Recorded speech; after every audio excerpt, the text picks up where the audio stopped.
लोकसभा का चुनाव नजदीक है और जिसको लेकर के तमाम राजनीतिक पार्टियां जोरों तोड़ों से तैयारियां में लगी हुई हैं। और इस बीच जो कुछ भोजपुरी के, कुछ बिहार से ताल्लुकात रखने वाले लोग हैं, जो काफी बड़े नाम हैं और ये चाहते हैं कि लोकसभा का चुनाव ये लड़ें। लेकिन बहरहाल अभी तक ये खबरें हैं कि इनमें से किसी को भी टिकट नहीं मिला है। 3 लोग ऐसे हैं जो काफ़ी चर्चित चेहरे हैं और भोजपुरी से इनका ताल्लुकात है और इनकी पकड़ भी कहीं ना कहीं ज़्यादा है। पहला वो नाम भोजपुरी के पावर स्टार कहे जाने वाले पवन सिंह, दूसरा भोजपुरी के लोक गायक गुंजन सिंह और तीसरा जो विवादित चेहरा रहा है मनीष कश्यप। ये तीनों लोग जो है वो चुनाव लड़ना चाहते हैं, लेकिन अभी तक इनको किसी पार्टी से भी टिकट नहीं मिला है।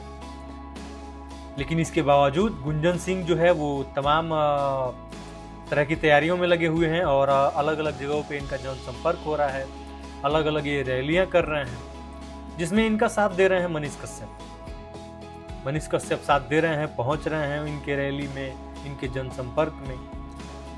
और मनीष कश्यप भी चुनाव लड़ रहे हैं और निर्दलीय चुनाव लड़ रहे हैं।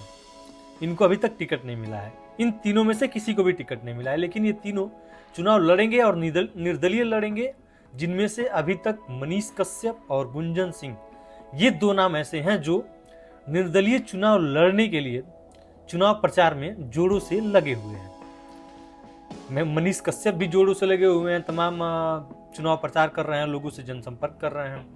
गुंजन सिंह भी लगे हुए हैं। अब इनमें देखना ये होगा कि क्या इन तीनों को कोई पार्टी टिकट देती है चुनाव लड़ने के लिए लोकसभा का, या फिर ये निर्दलीय चुनाव लड़ते हैं और निर्दलीय चुनाव लड़ते हुए किस पार्टी को नुकसान पहुंचाते हैं।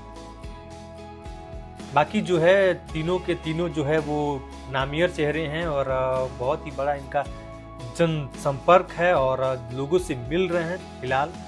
अब देखना ये होगा कि क्या मनीष कश्यप, गुंजन सिंह, पवन सिंह किस हद तक सफल हो पाते हैं या फिर किसी पार्टी को नुकसान पहुंचा पाते हैं।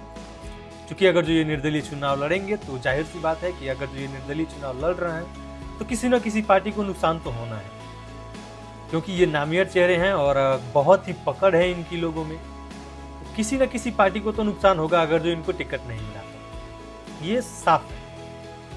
बाकी देखना अब ये होगा कि क्या कोई पार्टी हाल फिलहाल में इनको टिकट देती है या फिर ये निर्दलीय चुनाव ही लड़ेंगे।